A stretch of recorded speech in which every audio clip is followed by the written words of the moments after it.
네, 감사합니다. 네, 네, 네.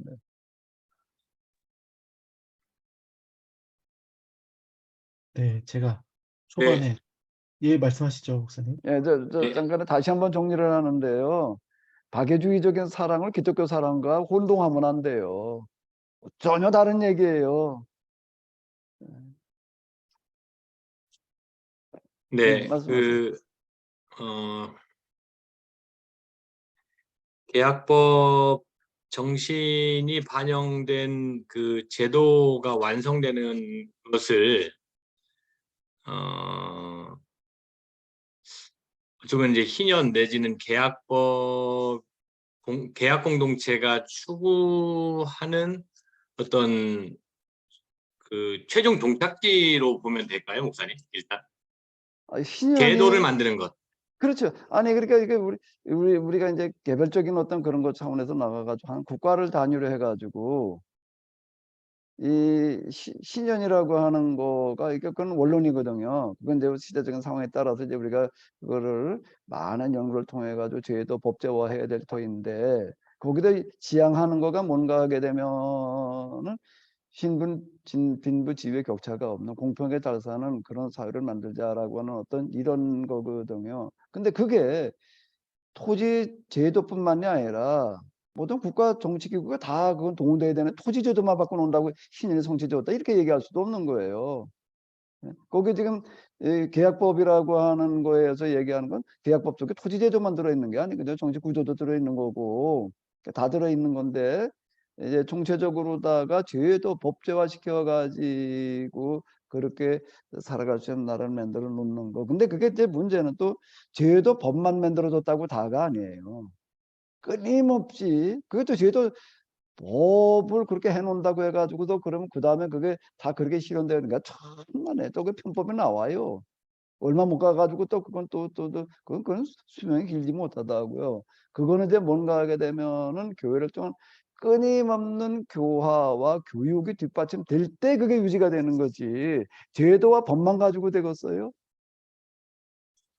네, 네, 그런 부분에서 이제 연장으로 생각해 보면 말씀하신 것처럼 제도가 만들어졌다 그래가지고 완성되는 것은 아닌 것이고 반드시 그 안에 그 이제 우리가 헤브라이즘이라고 말씀하시고 하는 그런 부분인 것 같은데 종교적인 부분이 뭐 교육이 됐든 혹은 어떤 무엇이 되었든 그런 것들이 이제 뒷받침될 때 더 완성도를 이룰 수 있지 않을까라는 생각도 동시에 하고요. 그렇게 된다면 그 희년이나 혹은 계약 공동체의 어떤 그런 완성된 모습을 우리가 성서 안에서 어찌 보면은 이미 완성되었던 그리고 모세를 통해서 계약법 공동체가 이런 공동체야라는 어떤 그런 이상적인 모습을 먼저 그려놓고 그것을 반영해서 오늘날을 비춰보고 혹은 역사를 비춰보니까 한 번도 이룬 적이 없다라는 자기 반성이 뒤따르지 않나라는 생각을 해서 오히려 그런 것이 아니라 인류는 문명이든 혹은 뭐 문화든 혹은 뭐 제도든 이런 것들이 지속되어 오면서 희년이라는 정신 혹은 희년이라는 제도 혹은 뭐 계약법 정신 내지는 계약법을 이루는 어떤 그런 제도들이 점점 더 물론 이제 뭐 국가나 민족 단위에 따라서 어디는 후퇴하거나 혹은 뭐 정체되거나 이런 경우도 있지만 점점 인류는 그쪽으로 그래도 발전해 가고 있는 과정 중에 있다라고도 볼 수 있지 않을까요? 물론 이제 말씀드린 것처럼 나라나 민족마다 형편마다 좀 다르긴 하겠지만 소위 이제 뭐 그 북유럽의 선진 국가라고 하는 어떤 그런 나라들, 복지 국가라고 하는 나라들 그런 부분들을 샘플로 하나 삼을 수 있지 않을까 생각이 드는데 물론 그렇다고 해서 그 북유럽의 복지 국가들이 그런 것들을 완성했다라고 볼 수는 없지만 그래도 고대 혹은 뭐 그 초대 그리고 중세 그다음에 근대 이렇게 넘어오면서 그런 부분들이 점점 대도화되어가는 과정으로 보는 것은 어떨까요, 목사님?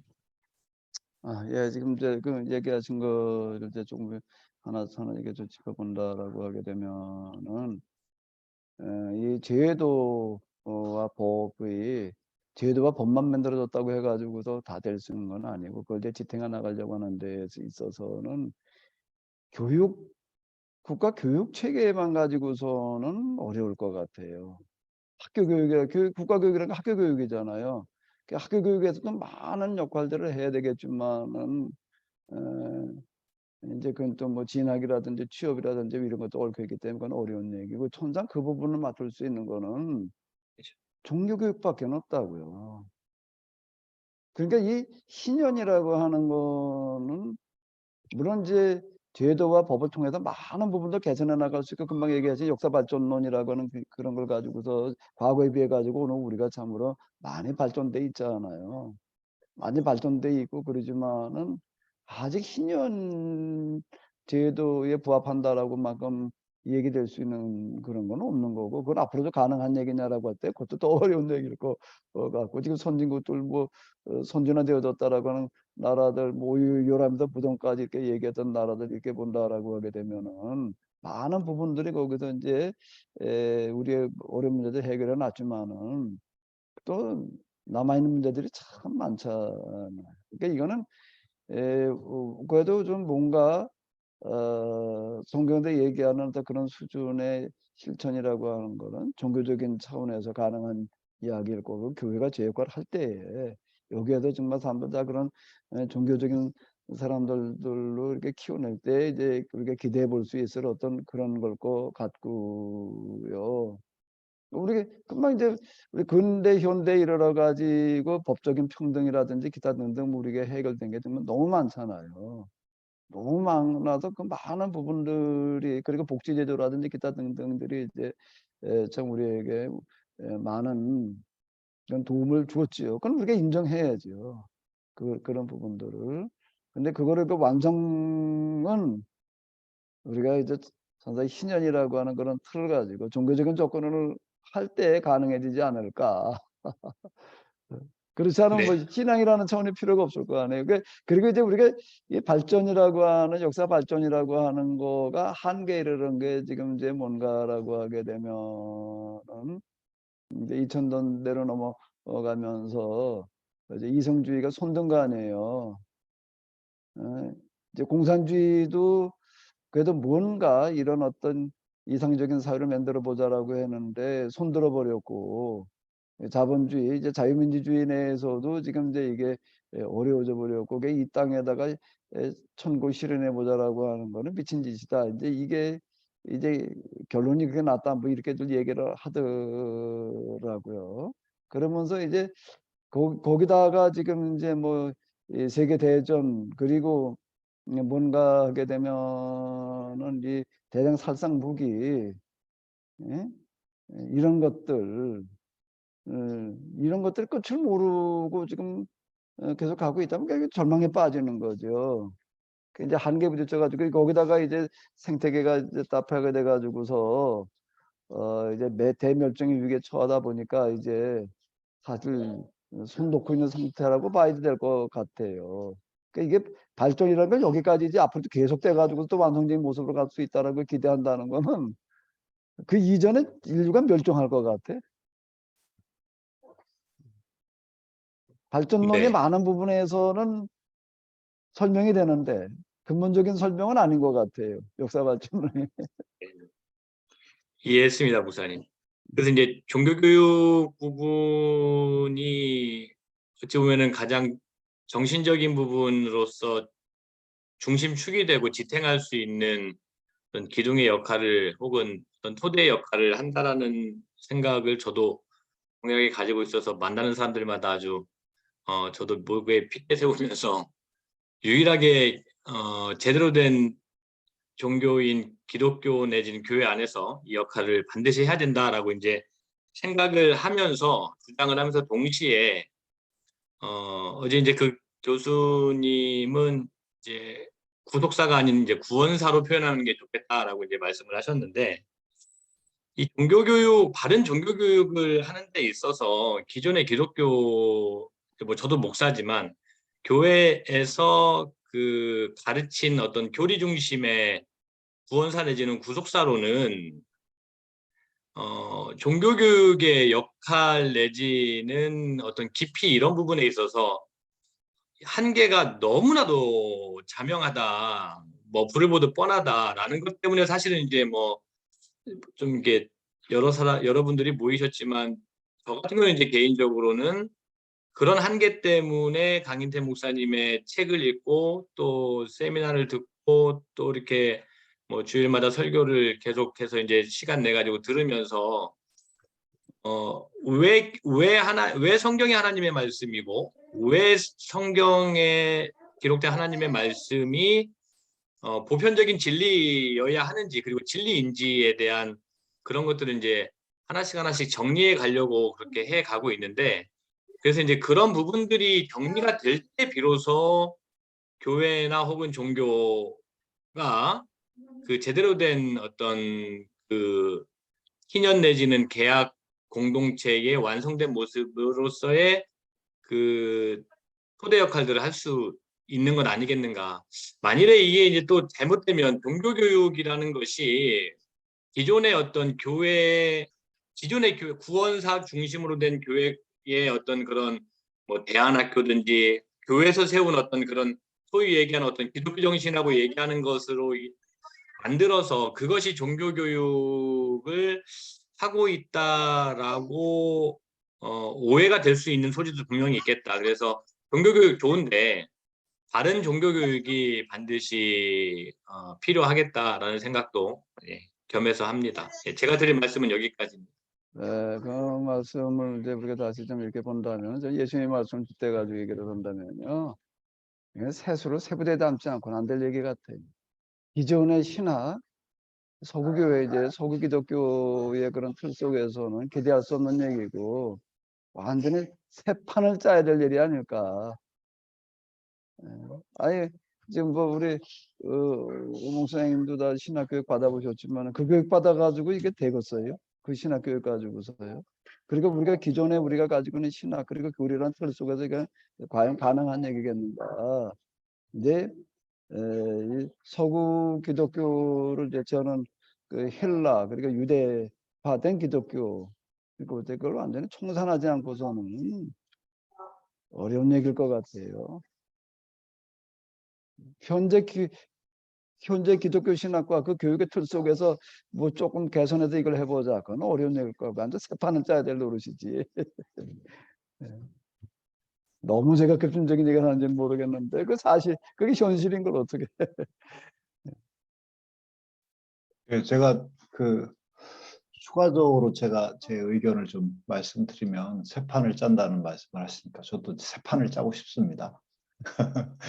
근데 이제 새 판을 짠다는 게 도대체 뭐냐 한 번 더 질문을 해보면 제가 한 2달 전에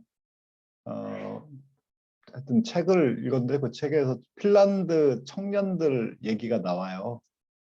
핀란드 청년들 우리나라 학자가 핀란드에 청년 정책하는 사람들하고 토론하는 얘기가 나오는데 그 학자가 핀란드 청년들의 고민은 뭡니까? 이렇게 물었어요.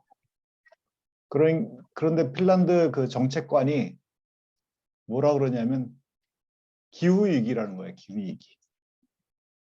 지금 생태 환경의 파괴 이것에 대한 고민 이것이 핀란드 청년들의 주된 그 고민거리라는 거죠. 그거를 읽고 저도 그 사람도 그 얘기 듣고 충격을 받았다고 이제 써놓은 건데요. 그럼 핀란드 청년들이 다 그렇진 않겠죠. 100이면 100이 어떻게 다 그렇겠습니까? 근데 이제 주된 흐름이 그렇다는 건데 그거는 그럼 어디서 그 친구들이 그런 생각을 할 수 있을까? 그 생각을 해보면 우리나라 청년들은 그렇게 생각 안 하잖아요. 그런 생각 안 하고 어디를 봐도 기후위기 때문에 지금 굉장히 큰 고민이다. 이런 청년들은 거의 없습니다. 제 주위에도. 기독인들도 없죠. 기독인들도 어떻게 하면 하나님 잘 꼬셔가지고 자기 취직 잘하고 이런 거 생각하지. 그러니까 그럼 왜 핀란드 청년들은 그러냐라고 하면 핀란드라고 하는 나라가 아까 오 목사님 말씀하셨듯이 인간이 제대로 살 수 있는 어떤 경제적 기반, 누구나 살 수 있는 경제적 기반이 이제 갖춰졌다는 거죠. 그게 이제 그거의 처음에 제도는 사람이 만듭니다. 정의로운 제도를 사람이 만들지만 결국엔 사람을 만드는 것이 결국엔 제도다. 라고 하는 걸 우리가 유념해야 될 것 같고, 제가 이 지점에서 더 한 가지 말씀드리고 싶은 게 종교교육 하는데 저는 우리 강 목사님이 우리 기독교의 진리가 보편적 진리다. 누구나 동의할 수 있는 얘기를 해야 된다. 기독교인들만 알아들을 수 있는 얘기를 하면 안 된다. 상식적으로 생각해보고 이리 봐도 되고 저리 봐도 되고 누구나 동의할 수 있어야 되지 않냐라고 하는데, 우리가 얘기하는 종교교육이라고 하는 거는 제 아이들도 대한기독학교를 다녔기 때문에 제가 이제 거기서 벌어지는 종교교육이 뭔지 제가 잘 알고 있는데, 성경에 있는 진리의 말씀이 일반인들도 충분히 알아들을 수 있는 그런 용어로 끊임없이 번역이 되고 그래야지 우리가 그냥 성경에 있는 거를 그냥 얘기하는 그런 종교교육은 굉장히 곤란하지 않나. 그래서 이게 한 번 더 생각을 해야지 그게 더 가능하고, 예컨대 우리가 종교교육을 열심히 해도 우리 기독교인 안에는 독재자를 그리워하는 사람들이 너무 많습니다, 사실. 예, 그건 삼위일체 하나님의 정신에도 안 맞고 하나님 존재 양식에도 안 맞는데, 독재자를 그리워하는 심성과 종교교육이 만나가지고 그런 사례도 굉장히 많아서, 제가 말씀드리고 싶은 거는 종교교육을 열심히 해야 되지만 그 내용 자체는 인류가 보편적으로 받아들일 수 있는 내용으로 번역을 해야 된다. 우리가 그런 소양을 갖춰야 된다. 거기까지 우리가 나갈 생각을 해야 된다. 저는 그런 생각을 합니다. 제가 주제넘게 또 말씀드렸어요. 예, 예. 뭐 제가 좀 얘기를 해야 되나 어떻게 되는 거예요, 우리 김정현? 네, 목사님 말씀하시죠. 글쎄, 제가 얘기하는 종교교육이라고 하는 건 현재 하고 있는 종교교육을 얘기하는 게 아니에요. 완전 환골탈태한 그런 종교교육을 얘기를 하는 거지. 기독교 판 자체가 새로워진, 그리고 이제 완전히 재해석되어진 차원에서의 교육을 얘기를 하는 거지. 현재 기독교 대안학교에서 하는 식의 종교교육 수준을 가지고서 이걸 뭐 해보자는 그런 거는 이제 뭐 어불성설이고 그 될 노릇도 아니고, 그리고 이제 핀란드 청년들의 고민이 생태계 문제다 이렇게 얘기를 하는데, 제가 전에 어디서 이렇게 듣기에는 핀란드뿐만 아니라 유럽에 특히 독일 뭐 이런 데 얘기하는 걸 보게 되면은 뭐 60% 내 기억에 그 얘기를 하더라고요, 이상이. 뭔가 제품을 하나 살 때 죄의식을 느낀다. 가능하면 안 살라고 그런다. 이렇게 얘기를 하는 거예요. 왜?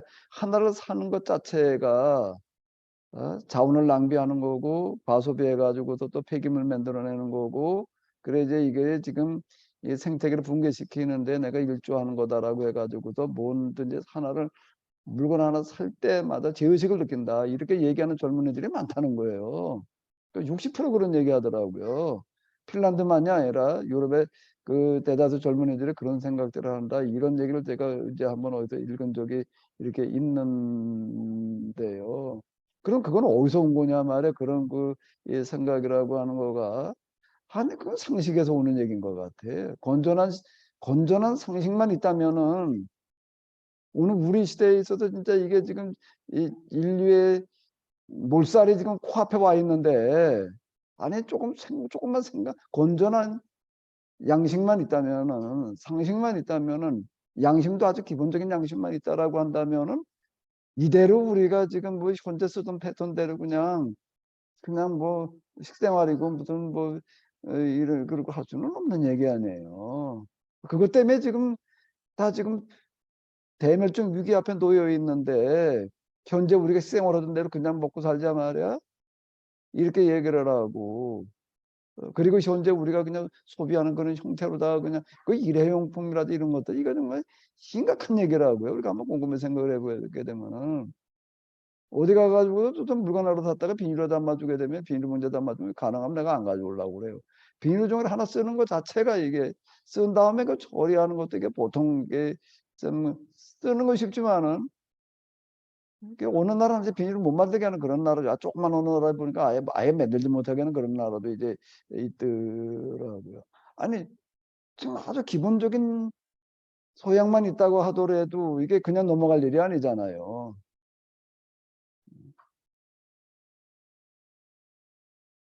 근데 참 너무 안타깝고 우리 교회 안에는 특히 설교자들에게는 이런 의식 자체가 없다는 거예요. 나는 목사들이 차 타고 오는 걸 보면서 내가 정말 차 몰고 다니는 걸 보면 전부 다 큰 차 몰고 다니려고 그러고요. 여기 좀 교회 뭐 때문에 일 때문에 만나는 사람 보게 되면 교인 아닌 사람들은요 가능하면은 그냥 저 대중교통 이용해 가지고 이러고 와요. 그러니까 내가 아이고 얼마나 불편하게 힘드세요. 나라도 그래도 좀 대중교통 이용해야 될 것 같아 가지고 이러고 온다. 교인 아닌 사람은 그렇게 말을 하는데요. 믿음 좋은 이런 사람들은요. 전혀 그거 없이 아주 그냥 뭐 가능하면 큰 차 몰고 다니려고 그러고요. 아이 그건 뭐 세상 뭐 좀 멸종에 가까웠다. 아이 그건 뭐 당연한 건데 그건 뭐 이제 뭐 예수님 올 때 가까워져서 그런 건데 이렇게 받아들여요. 난 누가 온전한 정신이지 난 그게 의심스러워요 정말. 믿음 좋다는 사람들은 거의 다 그러고 있더라고요. 생태계 붕괴 걱정도 안 해요. 나는 어디 만나 가지고서요. 목사들끼리 앉아 얘기했다 생태계 붕괴 걱정하는 얘기를 들어보기가 힘들어요 정말. 노후 걱정하고 앉았지. 내 나이 쯤들에는 아주 맨 아주 노후 걱정이야 이게 뭐 그런 거 얘기하고 있지. 야 이거 정말 이게 뭐 우리가 그래도 여태까지 그래도 좀 중심적으로 활동을 해놨는데 우리가 이제 그동안 해놓은 뭐게 결국 대멸종의 이 위기에 처하게 만들어놨다. 뭐 이런 자성적인 목소리는 뭐 그건 아예 생각도 못. 그건 뭐 위에 그냥 뭐 그런 것까지 걱정하고 사는데 또 이러고 나와요 또. 자 이게 뭐 도대체가 말이 안 돼. 근데 그런 틈바구니 속에서 무슨 종교 교육을 기대해요 그래서 새 판을 짜야 돼요. 예수님께서 세수를 세부대라고 선언하셨는데 지금. 네, 목사님 감사합니다. 예, 지금 한 30분 정도 남았는데요. 다른 분들도 의견이나 질문 있으시면 주저하지 마시고 음소거를 예. 석윤 선생님 바로 말씀하시죠. 네, 질문이나 의견 이런 게 아니고 지금 교육 이야기가 나오고 있어서 그에 대해서 저의 소임사항 꼭 말씀을 드려야 될 것 같아서 손을 들었고요. 결론부터 짧게 말씀드리면 교회에서 재정관리 교육 하지 마시자. 왜냐? 지금 교회에서 재정 강사로 부르시는 대부분이 제가 볼 때는 만문에 자본주의에 빠져 있는 분들이 제가 볼 땐 대부분이라고 봅니다. 그래서 어제 참 이동윤 교수님 우리 그 알리바이라는 표현에 또 감동받으셨다고 했는데 강인태 교수님께서 저도 그 알리바이라는 표현 진짜 무릎을 탁 쳤습니다. 교회에서 하는 재정관리 교육이 돈을 추구하는 교인들의 마음에 성경 구절을 통해서 알리바이를 제공하는 강의가 거의 99%입니다. 그래서 참 하고 싶은 말 굉장히 많은데 기성의 이 재정관리 교육 교회에서 하지 말자. 네, 이렇게 한 번 더 말씀드립니다. 새 판 짜자에 200% 동의합니다. 이상입니다. 네, 선생님 감사합니다. 우리 부채 또 재무, 건전한 또 자본주의에 대한 소비 운동 하시는 우리 석연 선생님 감사드립니다.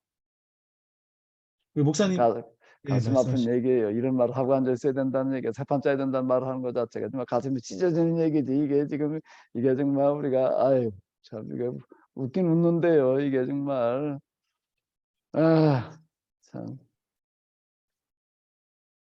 네, 목사님 좀 큰 질문을 조금 세 판에서 목사님의 역사 해석과 이 사상적인 면모를 보게 되면요. 사실 20세기 현대 사상적 조류, 정치경제학적인 이데올로기가 이 한반도에서 충돌한 사건이 한국전쟁이고 그 이후에 유물론자들의 사회주의 혁명이 이 공산주의가 북한에서 지금까지 진행됐고요. 오늘날 한국 사회 같은 경우는 잘 아시다시피 자본주의, 능력주의, 그래서 청년들이 출산을 안 하고 있고 아주 그냥 위기 가운데 봉착돼 있습니다. 여기에서 이 계약사 신앙이 어떤 사상적인 새로운 흐름을 만들어낼 수 있는 역사 해석의 가능성을 지금 보이고 있는데요. 그야말로 이제 예전에 성리학자들이 그 성리학의 근본 정신을 파고 들어가서 조선을 개혁했고 조선 후기 실학자들이 서학과 성리학을 다시 재해석해서 조선의 새로운 재갱신을 꿈꿨듯이 이 한반도에 하나님께서 과연 이 개혁 신앙 운동을 통해서 정말 세계사적인 새로운 서구 신학을 넘는 흐름을 만들어낼 수 있는 새로운 가나안 땅이 주어질 수 있는지 그게 참 기대를 하게 되는데요. 우리 목사님의 또 의견을 듣고 싶습니다.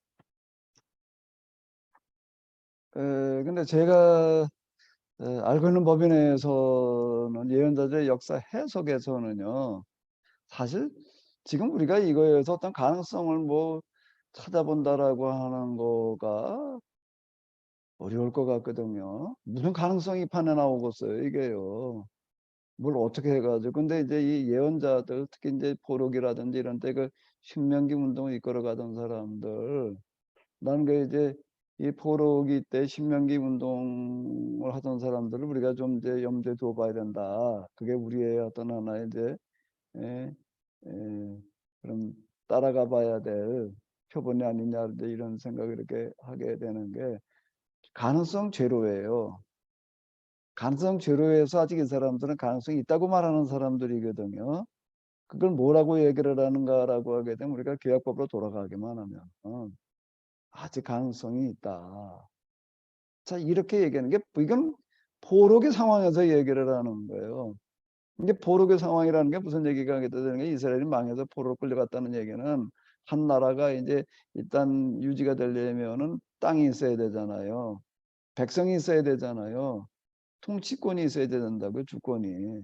근데 셋이 다 날아간 거예요, 이스라엘이 망한 거는요. 우리나라가 일제 때 식민 지배 받는 거하고는 개념이 달라요. 여기는 땅과 백성은 남아있고 주권만 잃었던 거죠. 근데 이스라엘은 땅도 사라지고 백성도 사라지고 주권도 사라지고 셋이 다 사라졌다고요. 이런 상황에서도 뭐라고 얘기를 하는가 하면 아직 우리에게는 가능성이 있다. 안에 땅과 주권을 어떻게 찾을 거냐.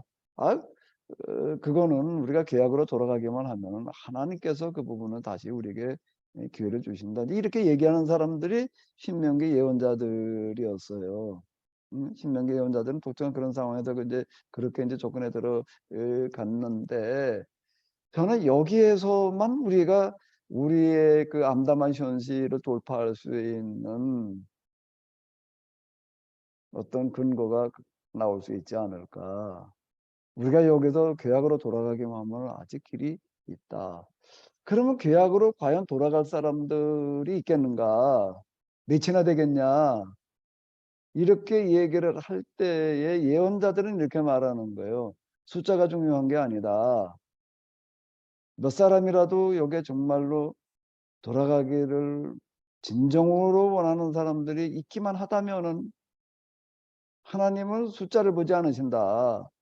예레미야가 이렇게 선언을 하는 거예요. 아주 그거는 어느 시점에서 얘기하는가 하면 정말 예루살렘이 망하기 직전에 얘기를 하는 게 예루살렘에서 단 한 사람의 의인만 있다라고 한다면은 하나님께서 그 한 사람을 보고 예루살렘을 망하지 않게 하시리라. 이게 이제 예레미야가 하는 이야기거든. 한 사람이 없어서 망했다는 거예요. 예루살렘이 망한 거는 이게 예레미야의 논리에 의한다라고 하게 되면은 근데 망해도 포로로 끌려가는 사람들한테 또 뭐라고 얘기를 하는 건 바벨론에 대한 사망 선고서를 써주는 거예요. 그 예레미야서의 지금 마지막 부분에 나오는 얘기잖아요. 너희는 가가지고서 이 바벨론의 멸망을 선언하고서 포로살이를 시작해라. 자, 이렇게 나가거든요. 저는 예언자적인 그런 사관, 예언자적인 해석, 그리고 예언자적인 정신과 그 운동에서만 우리에게 대멸종을 막을 수 있는 길이 나올 것 같아요. 정말 여기에서 우리가 많은 사람이 그건 기대하기 어려운 얘기고, 정말 여기에 관심을 가진 사람들, 이게 이제 믿음인 것 같아요. 진짜 믿음이 필요한 때가 된 것 같아요. 믿음 그동안에 루터가 얘기하던 오직 믿음, 그냥 믿기만 하면 구원받는다는 식의 오직 믿음 말고 그런 믿음. 오직 믿음은 믿음인데 이제 개념을 달리해 가지고서 정말 우리가 이 계약법으로 돌아가기만 하면 하나님께서 하나님의 방식으로 길을 열어놓으시리라고 하는 믿는 믿음. 그 믿음을 가진 사람들이 모이는 그 모임이 여기에서 새로운 길을 만들어갈 사람들이 아닌가. 저는 이렇게 기대해요. 그래서 제가 계약공동체 운동을 하는 거고요.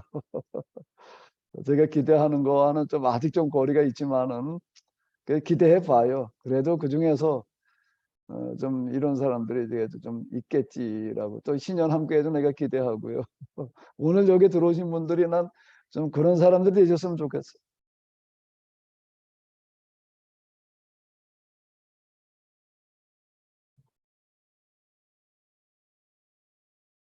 네, 감사합니다, 목사님. 그리고 이어서 질문이나 의견 자유롭게 좀 기다리지 마시고요. 바로 하시면 됩니다.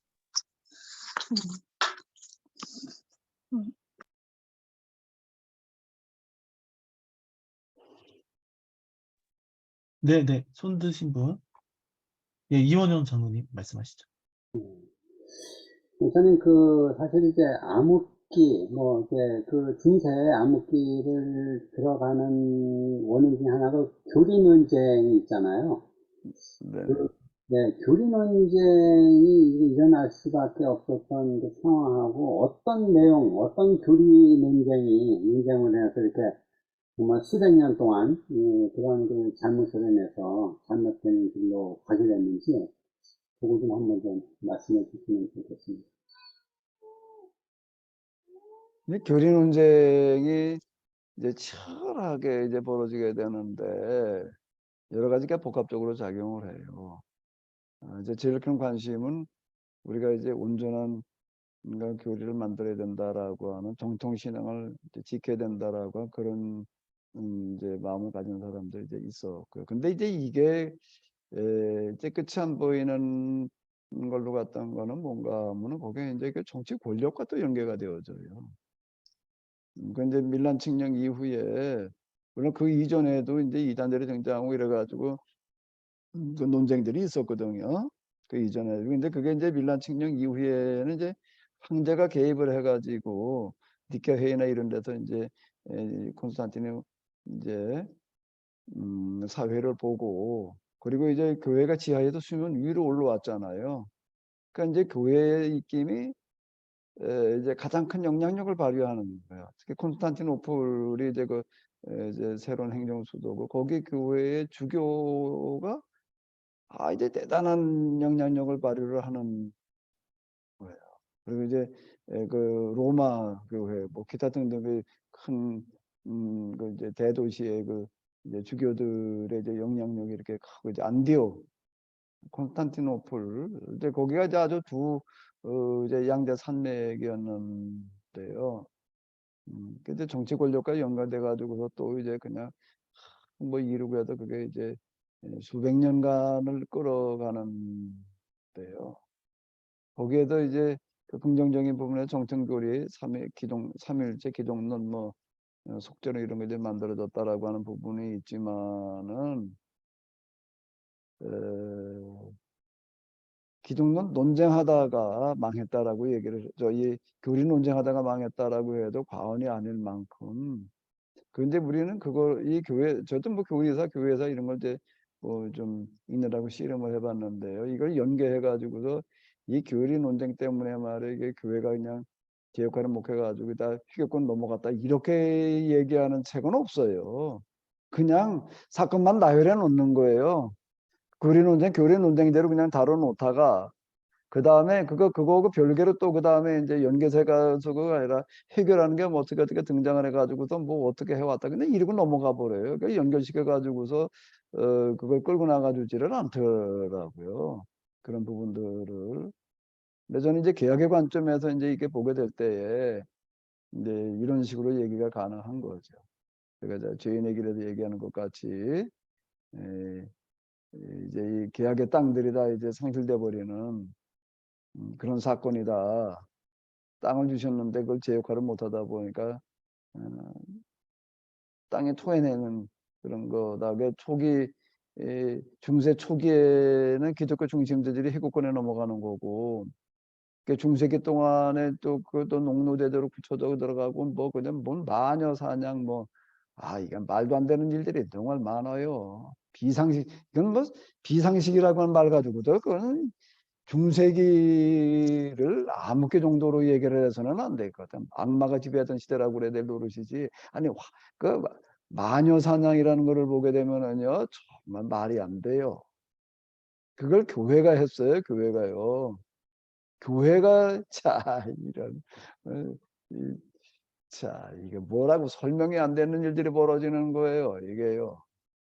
그러다가 이제 후반기로 넘어가서 이제 만약 기독교 왕국이 해체가 돼버리고 마는 건데요.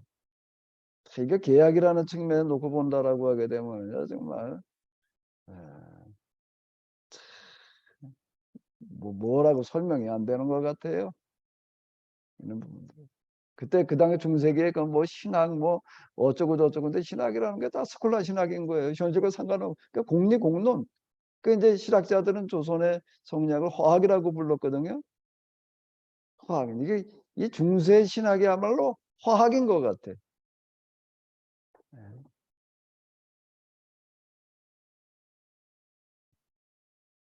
네, 글쎄 뭐 질문하신 거에 대해서 이게 좀 뭐 도움이 되는지 모르겠는데요. 그건 뭐 교리 논쟁 과정을 일일이 설명하러 들게 되면 그건 모를 거고 그 책을 한권 보시면 되는데요. 아이고 그건 뭐 별의별 일들이 다 벌어져요. 그거 한번 그건 뭐 제가 여기서 뭐 일일이 다 설명하는 건 어렵고요. 이제 한번 책을 한번 보세요. 초대교회고 그 교리 논쟁 관련된 그런 그 책들이 있어요. 교리사라는 책을 보시면 돼요. 알겠습니다. 교리사라는 이름으로 붙어 있는 책을 보시면 아마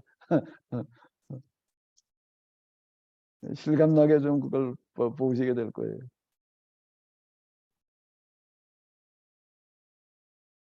네, 감사합니다. 더 말씀 있으신 분 말씀해 주시고요. 이 교리 논쟁과 관련되어져 가지고 또 하나 이제 우리가 염두에 둬봐야 될 부분은요. 우리의 신앙이 이 교리라는 게 참 대단히 중요하거든요.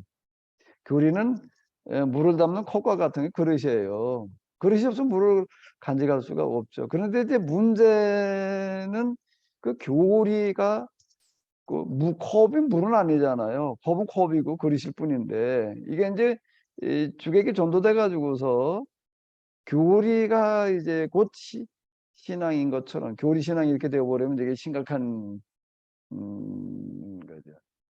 기독론이라고 하는 교리가 있는데 기독론이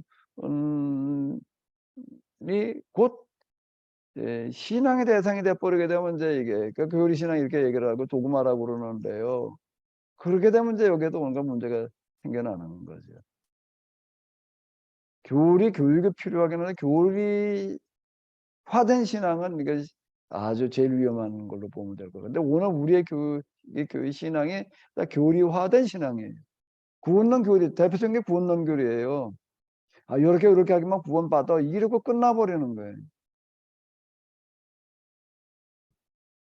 네, 목사님 감사합니다. 이상엽 선생님, 예, 질문하시죠. 네, 강 목사님 강의를 계속 쭉 들으면서 그 많은 그 도전도 받고 참 많이 유익한 점이 많습니다. 감사드리고요. 그 제가 궁금한 거는 사실 그 좀 전에 이제 강 목사님 언급하셨던 부분이기도 한데 사실은 그 이전 강의 때 말씀 다뤘던 구약의 선지자 부분인 거 이번에 발제문에도 좀 이게 구약의 역사 부분에 언급이 되어 있는데 사실 이 부분이 중요한 것 같거든요. 그 다윗과 솔로몬 시대 왕정 시대 들어가면서 이제 그 중앙 집권적으로 이제 강 목사님이 이제 강조하신 부분이죠. 중앙 집권적이 되면서 이제 그것이 이제 계약법을 파기한 것이 됐다. 그리고 좀 전에도 언급하셨는데 이제 신명기 사가들, 신명기 운동이 그 우리가 따라야 된다라고 이제 강 목사님 말씀하셨는데 저도 이제 동의를 저도 합니다. 근데 이제 궁금한 거는 그 구약의 그 선지자들이 그 왕정을 이제 비판하고 또 북이스라엘 멸망했을 때 또 이제 그 당시 선지자들과 또 그들이 이제 남쪽으로 내려와서 이런 선지자 운동을 일으키고 이제 여호와 유일 신앙을 했다라고 생각이 드는데 그런데 이제 그런 신명기 사가들이 오히려 그런 운동을 하면서 동시에 그 예루살렘 성전 중심으로 말하지 않았나, 그것을 주장하지 않았나 하는 것이 궁금하고요. 그래서 그 당시 선지자 그룹이나 이런 신명기 사가들이 그 요아스 왕도 마찬가지지만 그런 개혁 운동을 일으켰을 때 지방의 산당들을 없애잖아요. 그런 운동을 그런 걸 없애는데 그것이 이제 그런 지방의 산당들이 그런 혼합 신앙을 갖고 있기 때문에 그런 것들을 없애는 측면에서는 그 유효하지 않았나. 그런 강 목사님 이제 중앙 집권적인 것을 이제 비판하셨는데 그 당시 취지는 지방 산당 들이 그러면 그러니까 지방 분권화가 돼서 그런 예배나 이런 것들이 그런 산당들에서도 허용되어야 했는가? 좀 그것이 좀 궁금합니다. 그게 제가 잘 몰라서요. 그다음 그리고 이제 또 하나는 이제 저도 이제 교육이 중요하다라는 것을 공감하게 되는 것이 이 강 목사님 말씀하신 것처럼 이 계약 신학을 쭉 보면서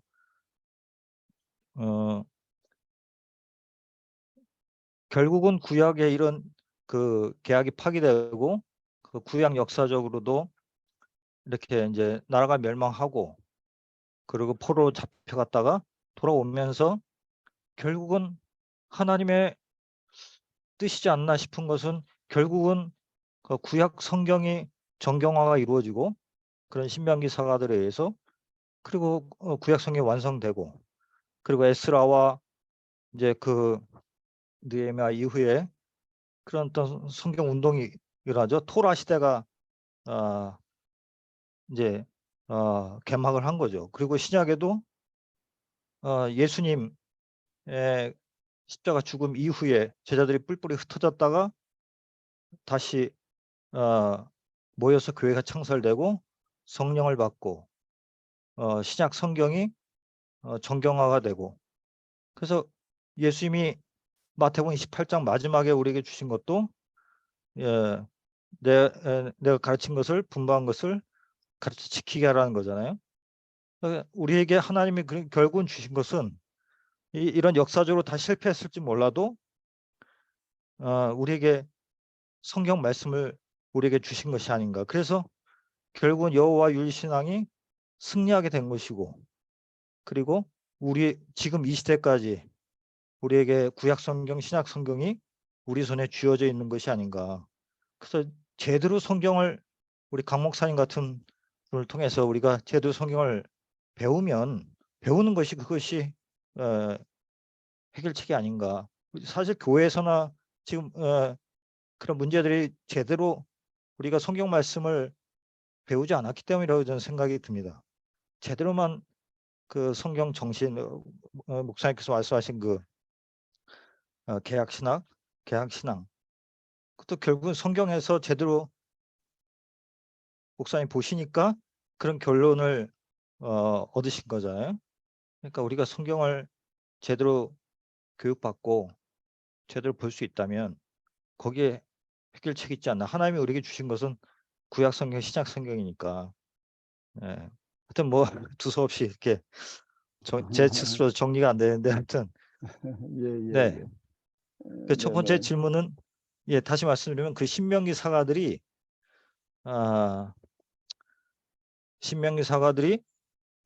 그런 예루살렘 성전 중심적인 것들을 주장한 것은 아니었나? 예, 그것을 여쭙고 싶습니다. 예. 예. 예, 이제 신명기 운동이라고 하는 어떤 부분들이 이제 포로로 끌려간 사람들 대상으로 하는 어떤 이제 그런 운동인데요. 이게 계약법으로 돌아가게 되면은 하나님께서 다시 이제 회복시켜 주신다. 이제 이런 얘기거든요. 그 이제 회복되는 땅이 이제 어딘가 하게 되면은 이제 그 유다라는 이 남왕국 그 이제 그 신명기 운동이 남왕국 포로들을 대상으로 했던 운동이니까 근데 그들이 있던 지역들이 또 예루살렘 주변이었다고요. 그들이 귀환하는 것도 예루살렘 그 주변이거든요. 근데 자연스럽게 이제 예루살렘을 이제 언급하게 되는 거죠. 예루살렘. 이게 이제 그 시편이라고 하는 것도 이제 그 포로기 때 이제 이렇게 좀 오늘의 형제로 편집되어졌다라고 이렇게 보여지게 되는데 이제 마지막 편에는 예루살렘으로 올라가는 길에서 그런 노래 뭐 이제 그런 게 이제 많이 있어요. 예루살렘으로 돌아가는 거가 이제 어떤 교회의 회복으로 그 얘기를 하고 있지요. 예루살렘 중심으로 얘기를 하는 부분들은 바로 이제 그거고요. 이제 그 그의 포로기를 지나면서 이제 어떤 성전이라든지 예루살렘이라든지 이런 것들에 많은 좀 개념의 변화가 일어나거든요. 개념 변화가 일어나는데 예루살렘을 돌아가서 성전을 다시 짓는 거가 이제 하나의 그 회복의 모습으로다가 이렇게 그려지는 거예요. 그게 회복된 개혁이 회복되는 예루살렘으로 돌아가서 그 이전에 그 여기서 얘기하는 성전은 그 포로기 이전의 성전하고 이제 다른 개념이 되는 거죠. 그 회복의 개념도 이렇게 얘기를 하는 걸로 이렇게 볼 수 있지 않을까 생각되고요. 지금 제가 설명드린 거가 좀 모르신 거고 뭐 좀 어떻게 부합되는지는 잘 모르겠는데요. 그 저도 그 다윗과 솔로몬 그리고 그 유다 왕권이 정치적인 목적으로 그렇게 종교도 어떤 성전 예루살렘 성전 중심으로 중앙 집권적으로 만든 것은 저도 잘못됐다고 생각이 들거든요. 네, 예. 그래서 그리고 또 역사적으로도 하나님께서 그 포로기 때부터 그 시나고그 그 회당 중심으로 어쩔 수 없이 그렇게 바뀌게 되잖아요. 성전이 네. 없어지니까요. 그리고 신약 시대에도 교회. 지금 우리도 그 성전이 없다고 하는 책도 있었지만은 지금 성전이 대형 교회처럼 돼가지고 큰 교회만 나가야 좋은 교회 다니고 신앙이 좋은 걸로 이렇게 그런 어떤 분위기가 아직도 있다고 저는 생각이 들거든요. 그래서 정말로 그랬던 그 교육이죠. 말씀 운동. 조그만 뭐 예수님이 2-3명이 모여도 내가 있겠다고 했는데 아직도 우리가 교회를 성전처럼 생각해서 그렇게 큰 교회만 나가면 좋고 그렇게 그런 것들을 추구하는 것보다는 어떤 소그룹이라도 그 소그룹 운동이라고 볼 수 있겠죠. 어떤 우리나라 그런 성경책 가지고 대학생들이 이렇게 말씀 운동했던 것처럼 그게 구약에는 그 회당 운동이고 신약에는 교회 운동이 아닐까 생각이 들고 그래서 좀 연결 지어 가지고 한번 생각해 보았습니다. 예, 그렇습니다. 네네. 지금 말씀하신 대로 이제 포로기로 넘어가면서는 이제 회당이 뭐고 다 사라지니까 이제 회당에서 이제 교육 중심으로 가는 거거든요. 그러니까 이제 교육이 이제 뭔가라고 하게 되면 계약법에서는요, 그게 곧 예배고 교육이 곧 예배예요. 이게 의식이 아니고. 그러니까 사실 계약법으로 돌아가게 되면 오늘 우리가 그 개신교에서 드리고 있는 예배 형태도 많이 바꿔놔야지. 이렇게 되고요. 그리고 이제 복음서에 보게 되면 예수님께서 활동하시는 거는 회당에서 가르치시는 활동이었거든요. 교육이 곧 예배였어요. 교육이 곧 예배. 그 교육이 그만큼 중요한 거는 사실 이제 이 교육이 제2의 천성을 만들어내는 거잖아요. 사실 우리 인간 사람이 태어나 가지고 사람 되어가는 게 교육을 통해서 사람이 되는 거지. 그 어떤 교육을 받느냐라는 게 그 중요한 거거든요. 특히 어렸을 때부터. 그러니까 저는 이런 거 볼 때 계약법에서 얘기하는 거가 너무 현실적인 방안들인 것 같아요. 교회 와가지고 예배나 드렸다고 뭐 수가 나나? 똑바로 교육을 시켜놔야지. 예수님 활동도 다 교육으로 시작해서 교육으로 끝나셨잖아요. 교육이 그만큼 중요한 거였는데 그걸 우리가 회복해야 될 것 같아요. 네, 감사합니다. 아까 네네네, 이상엽 고맙습니다. 선생님 네, 질문 중에 그 지방 산당 제거가 혼합주의를 사실은 배격하는 거인데 혹시 그게 중앙 집권의 흐름하고도 연결되는 건 아닌지 이 질문에도 좀 답해 주시면 좋을 것 같습니다. 예, 산당이라고 하는 어떤 이런 부분들은요, 혼합신앙화되어진, 바울화되어진 그런 온상이라 이렇게 보게 되는데요. 그런데 이제 이게요, 올바른 교육 중심으로다가 신앙이 흘러가게 되면은 그건 청산되어지는 거예요. 그런데 이제 다윗 솔로몬 이후에 예배가 성전에서 제사 드리는 거 위주로 간단 말이에요. 그러면 하나님께 기뻐 받으신다. 그렇게 되면 이게 혼합신앙화되어지는 거예요. 그렇게 되면은요. 근데 그거를 이제 거기 이렇게 보게 되면은 그 개혁적인 군주들이 등장을 해가지고서 이제 개혁적인 차원에서 산당들을 이제 뭐 어떻게 했다 이제 이렇게 얘기를 하는데요. 그걸 금방 얘기 드린 대로 교육 중심으로 갈 때는 죄 중심이 아니기 때문에 산당이라는 게 설 자리가 없어지는 거예요. 근데 이게 성전 제사 드리면 기뻐 받으시 이래 놓으니까 이제 이게 이제 그런 데로 빠져들어간다. 그러니까 잘못된 신학이 이제 이단을 이제 부추기는 어떤 그런 이제 근데 개혁적인 군주라고 하는 사람들이요. 기껏 해야 되는 게 산당 청소하는 것밖에 못 하는 거예요. 아이, 제도를 바꿔야죠. 개혁법에 따른 그런 이제 거기까지는 못 가는 거예요. 근데 예언자들이 요구하는 거는 이 성전 제사 신앙이라는 거 말고 제도를 바꿔야 된다고 얘기를 하는 거거든요. 그게 교육 위반이라고 이렇게 얘기를 하는 건데 그게 진짜 개혁이죠. 제도를 바꾸는 거. 다시 신현제대로 돌아가는 그런 개혁이어야 되는데 거기까지는 손을 못 대는 거예요. 그거는 이제 왕권만 가지고서는 이게 이미 귀족층들에게 뿌리를 내려 버리니까 그렇게 쉬운 얘기가 아니었던 거예요. 현실적으로다가 왕에게 의지가 없어서라기보다도 그렇게 할 수 있는 여건이 이제 이렇게 조성이 안 되졌다라고 이렇게 볼 수도 있을 텐데요. 네, 저도 맞다고 생각합니다.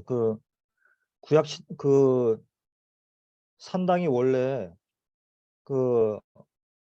바알 아세라만 제사 드린 것이 아니라 사실은 여호와 하나님도 예배를 드렸거든요. 그것이 이제 혼합됐다고 이제 고고학적으로 그러는데 목사님 말씀하신 것처럼 제대로 교육을 했으면은 그 산당도 산당을 그렇게 회파할 필요는 없었다는 거죠. 예.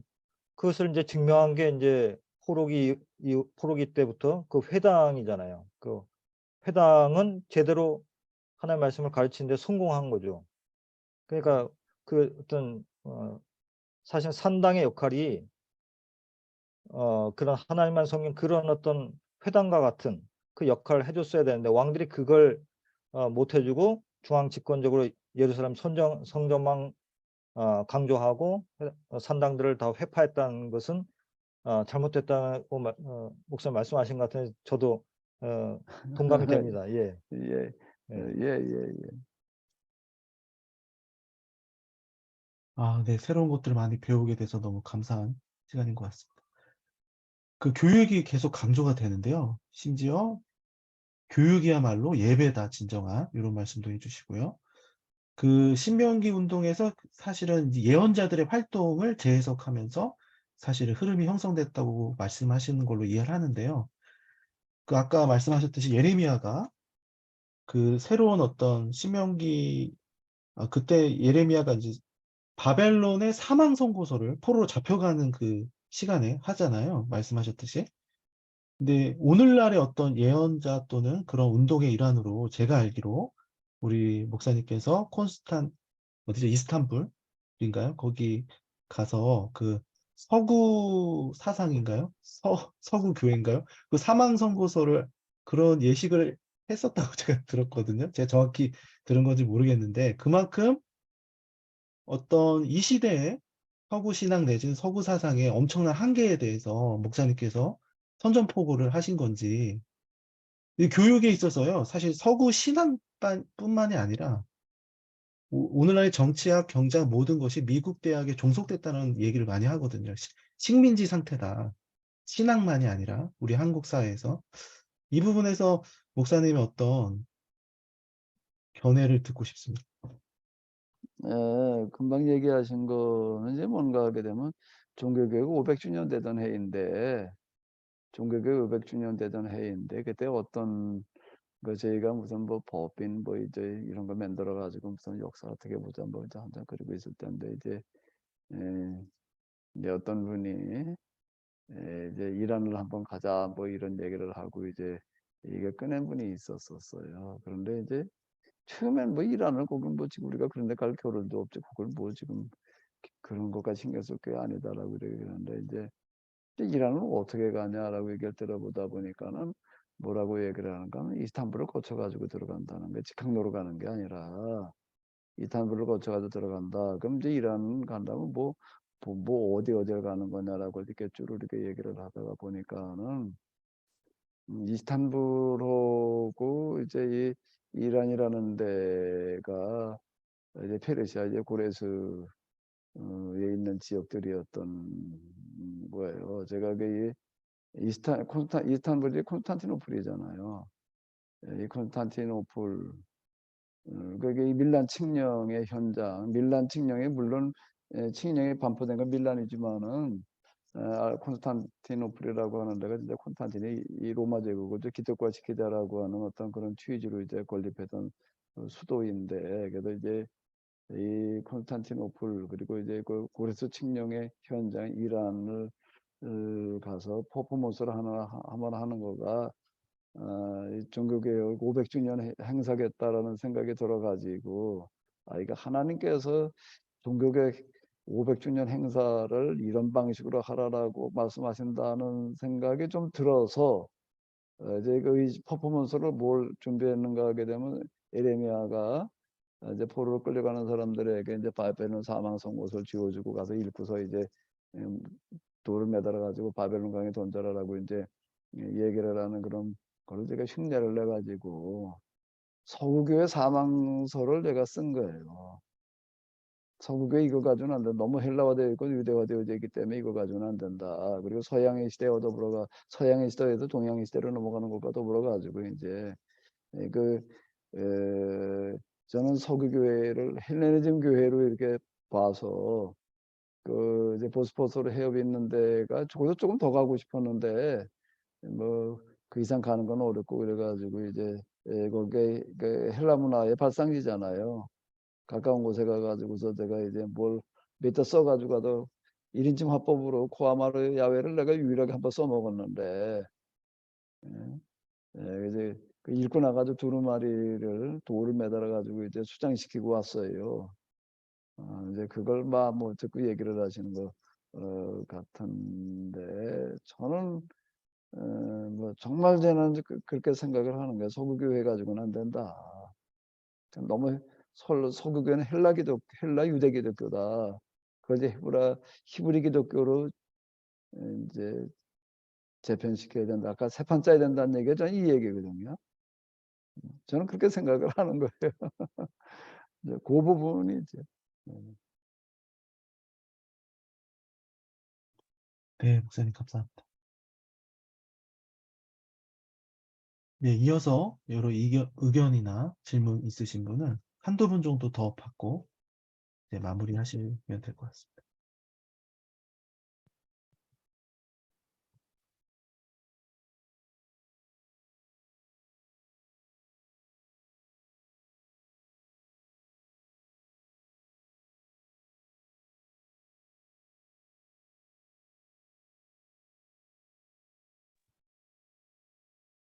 예, 양 네, 교수님 제가 말씀. 말씀드리겠습니다. 네. 아, 네네.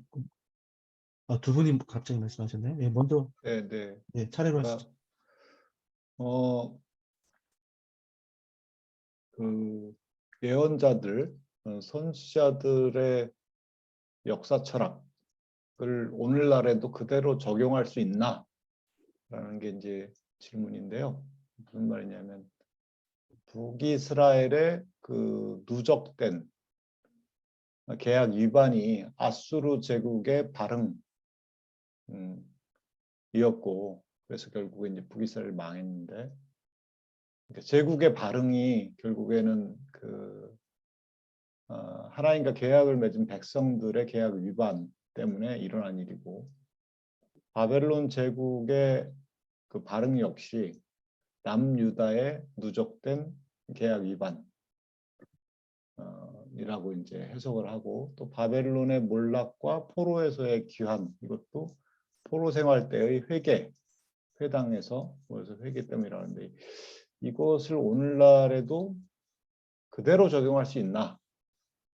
요 사관을 아까도 말씀 좀 하셨지만 다시 한번 정확하게 여쭙고 싶습니다. 예레미야의 활동으로 다시 돌아가서 우리가 이제 본다라고 하게 되면 예레미야는 이렇게 얘기를 하는 거예요. 바벨론에 맞서지 마라. 그건 괜히 백성들만 고생시키는 거다. 왜 그런가 하면 바벨론의 등장과 이 밀려오는 침략이라고 하는 거는 하나님의 심판이다. 그건 맞설 일이 아니라 그건 그대로 그냥 기꺼이 맞아야 되는 매다 이렇게 얘기를 하는 거거든요. 근데 그 매국노라고 이제 그가 이제 취급받았다고요. 그때 목고도 치르고 이제 그러고 하는데 그 예레미야의 역사 의식은 바벨론의 등장과 지금 남여자로 밀려오는 이런 거는 하나님의 징계다. 이 남여자가 제 역할을 못해가지고도 등장한 국가다 이렇게 보는 거예요. 이제 그런데 이제 나라가 그냥 진짜 망했어요. 바벨론 때문에요. 그리고 포로로 끌려가는 거예요. 그런데 그들에게 이제 바벨론의 사망 선고를 써주는 건 뭔가 이제 바벨론은 홀일 다 했다는 거예요. 바벨론 등장 이유가 남유다를 징계하기 위한 거였는데 이제 남유다가 망했기 때문에 더 이상 이제 바벨론 존재 이유가 없어졌다. 이거거든요. 진짜 그렇게 해석을 하는 거예요. 그리고 그렇다고 해도 바벨론 저절로 망하는 건 아니라는 거죠.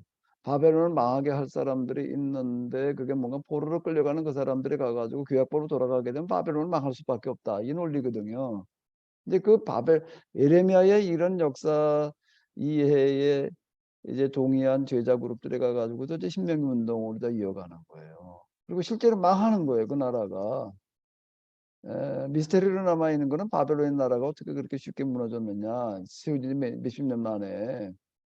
그건 수수께끼스러울 만큼 의무로 남아있죠. 그렇게 망한다는 것 자체가 현실적으로 어려운 얘기인데. 근데 신앙으로는 간단한 얘기예요. 이스라엘 때문에 등장했다가 이스라엘 때문에 망했다. 이렇게 얘기를 하는 거예요. 그러면 이런 역사 해석이 오늘날도 가능하냐?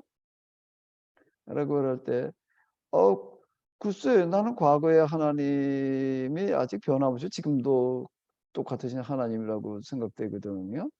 그 이제 이 부분은 제가 이제 다음 포럼이 신년을 보는 요한계시록인가 뭐 그렇잖아요. 종말론이라고 하는 거를 우리가 어떻게 봐야 되느냐라고 할 때 좀 이제 오늘 우린 그런 도대체 뭘 해야 되느냐라고 할 때에 나는 이렇게 얘기하고 싶은 거예요. 계약이 준비된 공동체 땅을 주시는 하나님이신데 이제 다음 이제 우리가 포럼에서 뭐 좀 얘기하고 싶은 거를 지금 여기서 이제 지금 또 그렇게 우리 남 소장님 질문하셨으니까 좀 이제 제가 얘기를 한다라고 하게 되면 계약으로 돌아가려고 하는 사람들이 있게 되면 그리고 그게 어느 정도 이렇게 양에 차게 되면 하나님께서는 땅을 주신다.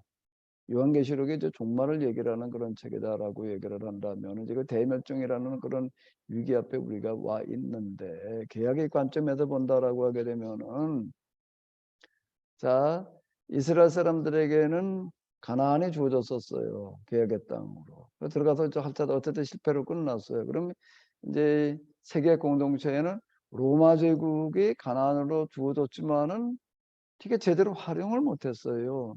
그때 이 모양이 됐다. 그러면은 대멸종 뭐 기타 등등 파국이 오기 전에 한 번은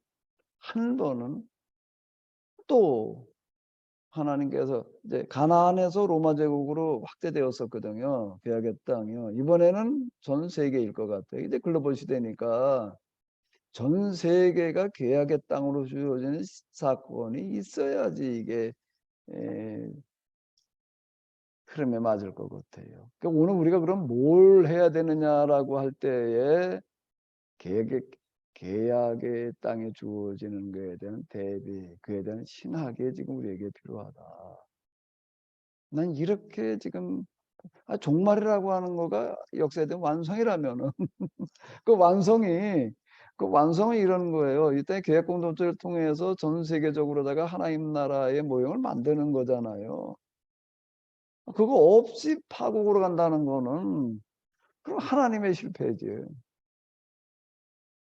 역사의 주관자이신 하나님의 실패가 되는 거예요. 그러니까 지금 오늘 우리가 하나님이 실패자가 되시지 않도록 우리가 그에 대한 준비를 해야 될 것 같아요. 하나님께 하나님의 자리를 찾아드려야 되지 않나요?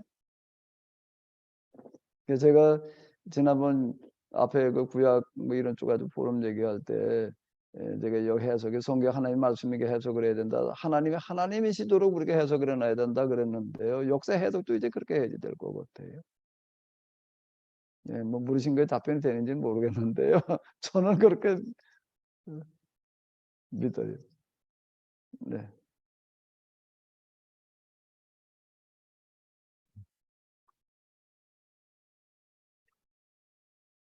제가 질문을 하나 드려도 될까요? 네, 선생님 말씀하세요. 네.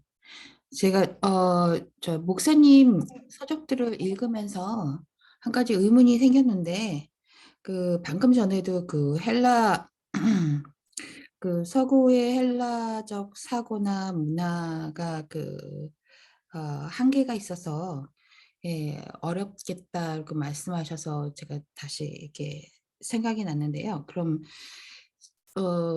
동양이면서 한국은 그 헬라적인 사고가 아닌 헤브라이즘적 사고를 갖고 있는 건가요? 저는 한국인이면서 그게 좀 궁금합니다. 이제 그 부분은 제가 성서로 보는 우리 역사라고 하는 책을 하나 썼는데요. 그 성서로 우리 역사를 어떻게 보느냐 라고 할 때 이게 참 쉽지 않은 얘기예요. 그래가지고 뭐 뭐 이제 단지파하고 우리나라 단군하고 연결져 가지고 얘기하기도 하고 또 욕단의 이제 어떤 이야기를 가지고서 욕단의 이제 우리나라 단군과 연결되었다 뭐 이렇게 해석하기도 하고 뭐 이제 그러는데 제가 이제 성서로 보는 우리 역사라고 할 때 그런 식으로 접근해 들어가는 게 아니라 우리의 고대 사상이 고조선의 고대 사상이 성경의 계약법 정신과 맥을 같이 한다. 유사한 부분이 너무 많다. 이걸 얘기하려고 그런 거거든요. 우리가 이제 2000년대 이제 서양의 시대에서 동양으로 이제 넘어오는데 이제 중심축이 동양의 어느 나라가 2000년대 이끌어 나갈 거냐라고 할 때 이제 뭐 중국은 우리다 그러고 좀 불리고 그러고 나서는 거고, 이제 중국을 제일 많이 사람들이 염두를 두고 그다음에 인도 뭐 일본 뭐 한국을 눈여겨보는 데는 없는 것 같더라고요.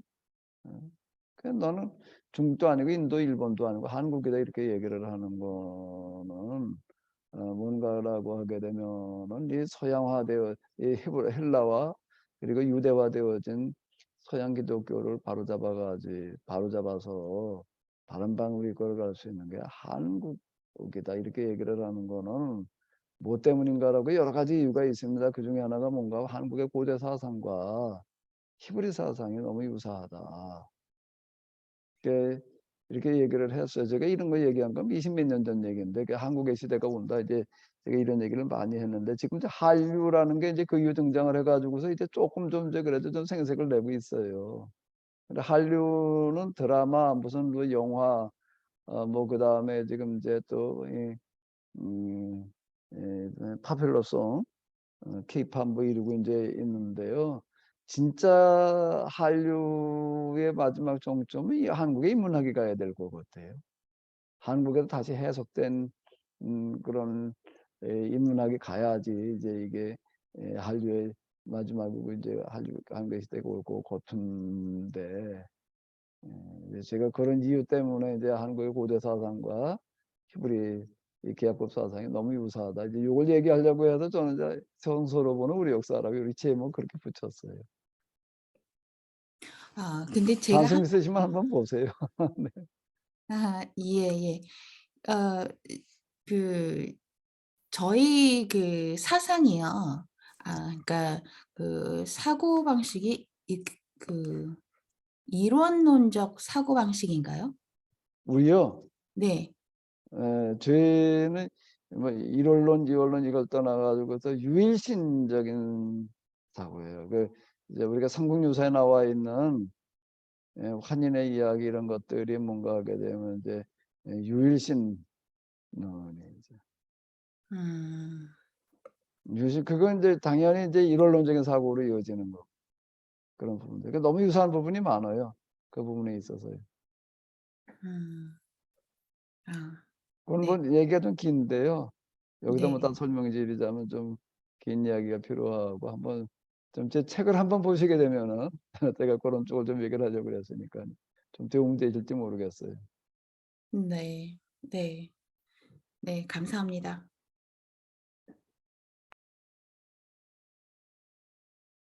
네, 감사합니다. 예, 이상엽 선생님 말씀하시죠. 마지막 네. 질문이 될 것 같습니다. 네네. 짧게 사실 제 고민이기도 하고 이번 사실 희년에 대해서 저도 이제 고민이 많고 어떻게 실천할 것인가 그리고 이제 이번 심포지움도 그런 취지라고 생각이 듭니다. 그리고 이제 목사님의 그 개혁 신앙을 어떻게 접목할까 저도 이제 계속 고민하면서 이제 제 의견을 마지막에 잠깐 말씀드리고 싶은 것이 오늘 좀 전에 이제 질문과도 연관이 되는데요. 제 생각에는 그렇습니다. 제 생각에는 제 신앙을 보더라도요. 어떻게 하면 희년을 실천할 수 있을까? 오늘 같이 이제 얘기 나눈 부분도 있지만 정말 새 판을 짜고 그리고 서양 그런 기독교적인 그런 색깔을 바꿔야 된다. 라고 이제 그런 취지로 이제 목사님 말씀하시는 저 전적으로 공감하면서 저는 두 가지를 생각하게 되더라고요. 첫 번째는 제가 이제까지 구약을 봤던 관점이 너무 유대교적인 그 유다이즘을 제가 벗어버려야 되지 않을까. 내가 기독교를 믿고 있다고 했는데 결국 미국 기독교, 서양 기독교는 어떻게 보면 첫 번째는 기독교라기보다는 유대교적인 그래서 이스라엘과 친하잖아요. 그래서 좀 그런 문제의 극단적인 것은 이에는 이, 눈엔 눈. 그래서 팔레스티나하고 계속 지금도 미사일 주고받잖아요. 그것이 유대교 이스라엘 사람들은 자기들 신앙이 좋다고 하는 그런 신앙적인 취지잖아요. 우리가 잘못하면 그런 오류에 빠질 수 있는데 우리가 믿고 있는 구약을 바라보는 관점이 기독교적이라기보다는 너무 유대교적인 유다이즘적인 것들을 우리가 배우고 그렇게 설교를 듣고 그렇게 살아가고 있지 않나 그런 생각이 들고요. 두 번째는 그런 자본주의적인 우리가 사실은 바알과 아세라를 동시에 섬기고 있고 예수님이 말했던 만몬신을 우리가 한국 교회가 섬기고 있지 않나. 아까 이제 우리가 얘기했던 안타까운 부분들이 그런 거 아니겠습니까? 목사님들 내용이나 대화나 교회에서 우리가 강조하는 거나 하나님이냐 돈이냐 이것을 우리가 예를 들면 고민하게 만들고 우리가 사실 우리가 지금 사는 사회가 자본주의적인 것을 뺄 수가 없게 되어버렸잖아요. 그러니까 이것을 어떻게든 이 문제를 해결하지 않으면 우리가 신년을 실천하기는 어렵지 않을까. 다른 말로 하면 신년을 실천하려면 이 두 가지 문제, 예, 구약을 실천하는 데 있어서 그런 유다이즘적인 거를 문제, 그 다음에 우리가 예수님을 따른다고 하는데 예수님보다는 오히려 맘몬이나 바알 아세라를 동시에 섬기고 있는 것은 아니지. 이게 해결되지 않고서는 오늘 말씀드린 그 우리가 고민한 신년의 그 제도, 바탕, 땅, 터 이런 것들을 우리가 마련할 수 없지 않을까. 예, 그렇게 생각이 듭니다. 다분히 제 의견이었습니다. 예, 뭐 전적으로 공감되는 말씀이 우리가 이제 너무 유대화되어져 있다라고 하는 거가 뭔가 하게 되면은 유대인들에게 있어서는 다윗이 이제 아주 신앙적인 한 모델이고 표본이고 메시아는 다윗의 후손으로 이렇게 번화가는 어떤 이런 거거든요.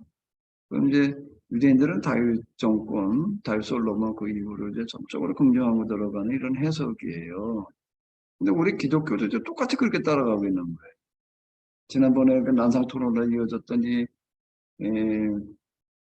사무엘하의 7장에 있는 어떤 그런 이 나단의 신탁이라든지 어떤 이런 것들에 대해서 우리가 그 해석은 좀 유대적인 해석을 하고 있는 거예요. 그거에 대해서 이제 제가 얘기하는 거는 우리 유대적인 해석을 할 필요가 없다. 우리 위의 해석을 해야 된다. 이걸 제가 얘기하려고 그러는 건데 제가 이제 서양 기독교가 헬라화, 교리적인 신학적인 측면에서는 헬라화되어져 있고 또 이제 그 구약 성경에 대한 해석 부분에 있어서는 또 너무 유대화되어져 있는 그런 부분들이 많죠. 유대화되니까 다른 또 교리적인 부분에도 많이 들어와 있어요.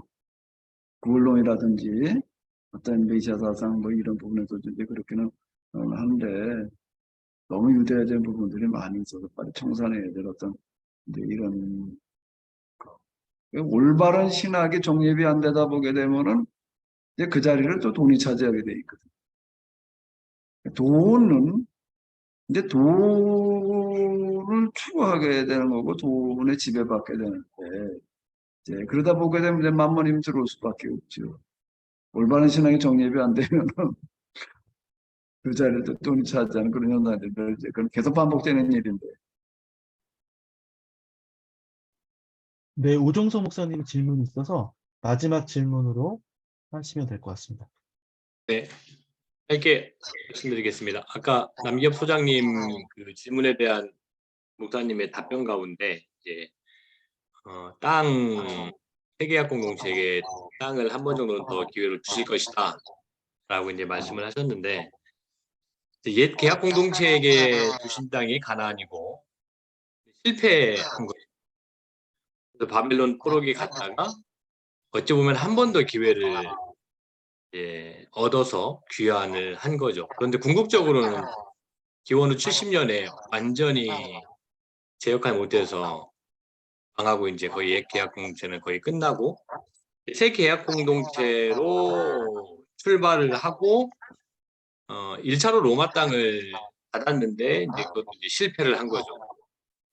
그 다음 연장선으로 마치 옛 계약 공동체가 두 번째의 땅을 공급받았다라는 어떤 그런 흐름에 의해서 길동 목사님께서 또 다른 땅을 대멸종 이전에 주실 것이다라는 어떤 근거로 말씀하시는 건지 이제 아까 그 말씀하신 것에 대한 어떤 조금 구체적인 부연 설명이나 근거를 좀 말씀해 주시면 조금 전체적인 흐름이나 맥을 잡는 데 있어서 보탬이 될 수 있지 않을까 싶어서 말씀을 드립니다. 지금 안 들립니다. 음성 연관이 해제해서 갔기 때문에 이제 좀 간단하게 이제 이 말씀을 드리게 되면은요. 제가 이제 이번에 그 계약의 관점에서 이제 지금 이번 포럼에서 중세기까지 봤잖아요. 그 이유를 본다라고 해서 계약의 관점에서 계속 봐나간다라고 하게 되면은 중세 교회가 유럽의 땅들을 다 가지고 있다가 다 이제 그게 해체되고 만 거예요. 이 사건을 어떻게 봐야 되느냐라고 할 때 우리 그냥 종교개혁 그냥 이렇게만 얘기하고 있는데 이게 개혁의 파기라고 하는 거예요. 개혁의 파기에 뚜렷한 현상은 뭔가 하게 되면은 개혁의 땅이 사라지는 거예요. 그리고 교회에게 주어졌던 주권이 사라지는 거예요. 중세교회에서는 크리스천덤이었잖아요. 기독교 왕국이었고 그게 다 사라져버리고 이제 해체돼버리고 말았잖아요. 그게 교회라고 하는 것 자체가 이제는 설자를 잃어버리는 이게 개혁의 파기였다. 그리고 이제 이 인문주의 시대가 오는데 이건 이제 어떻게 봐야 되느냐라고 할 때 세속적인 합의로 해방운동으로 이렇게 봐야 돼요. 농노의 문제가 다 여기서 해결이 되어지잖아요. 이 법적인 어떤 그 노예제도 뭐 같은 그 법적인 평등이 이제 실현되어지는 어떤 이제 이런 것들이 이제 우리가 어떻게 볼 거냐. 교회가 그 역할을 못하니까 세속 속에서 이제 그런 운동이 일어났다. 인간주의, 인문주의, 이성주의. 그러다가 많은 문제를 해결해 놨어요. 법적인 평등의 문제, 기아, 전염병, 뭐 정말 뭐 우리 문화적인 혜택. 그런데 결국에 가서는 또 이제 인간이 이제 이게 이런 거로 이제 제가 해석을 하는 거예요. 하나님 빼버리고 사람이 나서서 한번 이 땅에다가 낙원을 실어내보자. 이제 이 운동이었다. 원래 교회가 그렇게 했어야 되는데 그런 개념 자체가 없으니까 이제 대신 세상에 나서서 이제 그 역할을 했다. 저는 그렇게 해석을 한 거예요. 르네상스 이후의 운동을 개혁의 관점에서 그렇게 해석을 했는데 그런데 그 인간이 그런 하나님 배제하고 천국을 만들어오자 공산주의 운동도 그런 얘기고 사회공산주의도 그렇게 보는 거고 또 민주주의라고 하는 거 이런 데도 두고 어쨌든 간에 이름이 민주니까 그래서 그렇게 한번 해보자라고 했지만 결국 다 실패로 끝나버리고 말았다. 1차 대전, 2차 대전 그리고 이제 대량 살상 무계 생태계 붕괴로 말미암아서 이제 완전히 그냥 이제 스스로가 이제는 실패를 자인할 수밖에 없는 시점에 와서 이성주의자들 손 들었던 시대 그리고 2000년대로 이렇게 넘어가는데 이성의 시대가 끝나고 이제는 동양의 시대라는 거 영성의 시대라고요. 사고 구조가 다르거든요.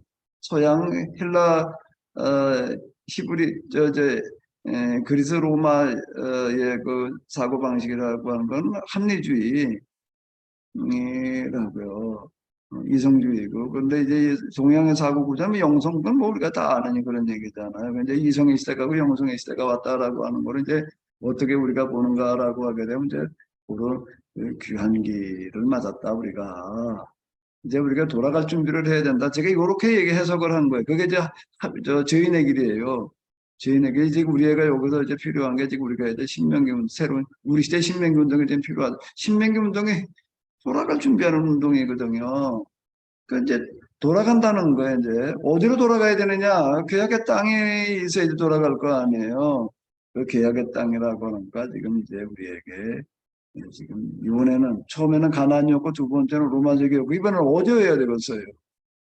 글로벌 시대잖아요. 이제 시대 자체가. 그러니까 전 세계가 이번에는 계약의 땅으로 주어지는 그런 때가 되어졌다. 그거를 지금 우리가 준비를 해야 된다. 여기 준비는 이 포로기를 보게 되면 이제 포로기 신학이라는 게 그걸 준비를 해나가는 거예요. 신명기 운동이 그런 거고 예술한 리에메 운동이 그런 거고 이제 아까 지적하신 것처럼 이 시대에 했던 가장 중요한 게 오경, 율법서를 이제 편집해 놓는 이런 부분들이 그 귀환에 대한 준비였어요. 그게 준비됐을 때 그들이 귀환해가지고 에스라 느헤미야가 와가지고서 하는 거가 율법서 가지고서 이제 강론하는 어떤 이런 걸로 이제 그들이 거기서 이제 그 회복을 이제 이렇게 정착을 하게 되는데요. 그 오늘 우리가 해야 될 일이라고 하는 거가 뭔가라고 그냥 이에 대한 신학. 저는 내 개인적으로 저도 뭐 이렇게까지 생각하고 여기까지 와서 이루고 있는 게 아닌데 제가 20몇 년 동안 세미나 하면서 성경을 다 이렇게 해석을 하고 또 책 몇 권 지금 써놓고 그런 거가 뭔가 하게 되면 이거를 위한 하나의 이제 준비였다라고 나도 모르게 하나님께서 인도하셔서 그게 왔다. 이게 이런 새로운 신명기 운동이었고 우리에게 주어질 이런 계약의 땅에 대한 신학적인 준비다. 제가 완전히 새롭게 해석을 해놓잖아요. 더도 놀라요. 성경 해석 기타 등등 신학에 있어서도요. 어느 한 일부분이 아니라 전면적인 재해석을 하고 있는 거예요. 이게요. 그 역사나 이런 것들에 대해서. 아니 가나 이제 계약 공동 밀란 칙령으로 말미암은 로마적 국교화를 교회 주어진 가나안이다라고 하는 해석. 그리고 그들의 박해 시대에 살아가던 삶의 그게 신년을 실천하는 거룩한 전쟁이었다. 응? 없는 해석이에요. 이런 해석은. 그 이번에 그 이정영 교수님이 지적하는 얘기잖아요. 그거는요. 이런 얘기도 이게 이제 외단 하나의 신학적인 준비작업 비었을 수도 있겠다 이렇게 생각이 되는데요. 아니 하나님이 역사의 진짜 주관자시라고 한다면은 진짜 하나님이 역사의 주관자시라고 한다면은 그대로 그냥 인류의 역사가 파국을 맞아도 되나요? 네? 그리고 완전 실패작이 되는 거죠. 이게 대멸종으로 인류가 끝나버리게 돼. 공룡문화로 그냥 화석으로 하나 남아있어 버리면은 인류의 화석, 인간의 화석이나 남아있어 버리게 되면은 그 화석이 뭐가 되겠어요? 하나님이 역사의 주관자라는 거가 이게 실패였단 말이야. 그럼 그런 점검을 하나님 그렇게 하실 것 같지는 않아. 그런데 그렇다고 하나님께서 그냥 뭐 그걸 어떻게 하지? 계약 공동체 운동이 이제 우리가 하나님께서 역사의 주관자이시다라고는 솔자를 매려드리는 운동이다. 이렇게 보자는 거죠. 그리고 우리가 그걸 준비해 나가자. 이게 제가 얘기하고 싶은 게 이거예요. 네, 감사합니다. 네, 정말 감사드립니다. 긴 시간 동안 아주 진지하고 여러 가지 다층적인 질문과 토론이 오늘 됐던 것 같습니다. 늦은 시간까지 고생하신 우리 강인태 목사님, 참여하신 모든 분들 너무 수고 많으셨습니다. 좋은 밤 되십시오. 들어가시면 되겠습니다. 네네네. 감사합니다. 고맙습니다. 네네. 감사합니다. 긴 시간 동안 이렇게 자리 같이 해주셔서 너무 고맙습니다. 네, 좋은 밤 되세요. 네, 고맙습니다. 감사합니다. 네네네. 감사합니다. 네네네. 수고하세요. 남 소장님 고생 많으셨어요. 네, 목사님 잠깐만 좀 남아 계시겠습니까? 예. 우리 덕영 형제하고. 네, 네.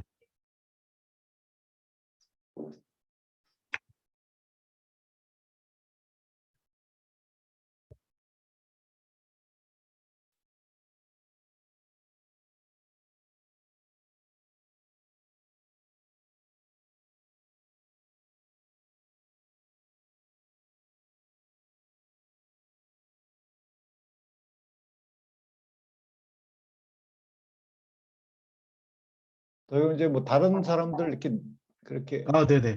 할 수 없어요? 네. 예, 예.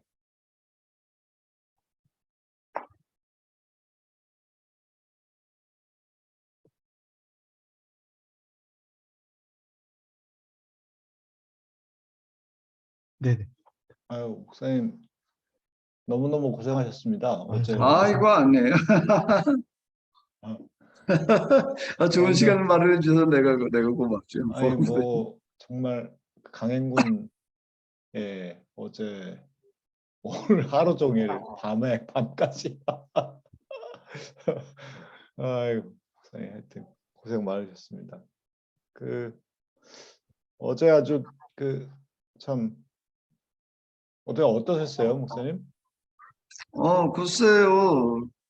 그래서 이 성서신학 뭐 개인적인 그런 부분도 있기도 하겠지만 성서신학이 보는 것과 또 조지신학이 보는 게 좀 다를 수도 있겠다. 그래도 여기도 좀 폭력의 거시적인 시각에서 보려고 그러니까 이제 성서신학과 미시적이잖아요. 네.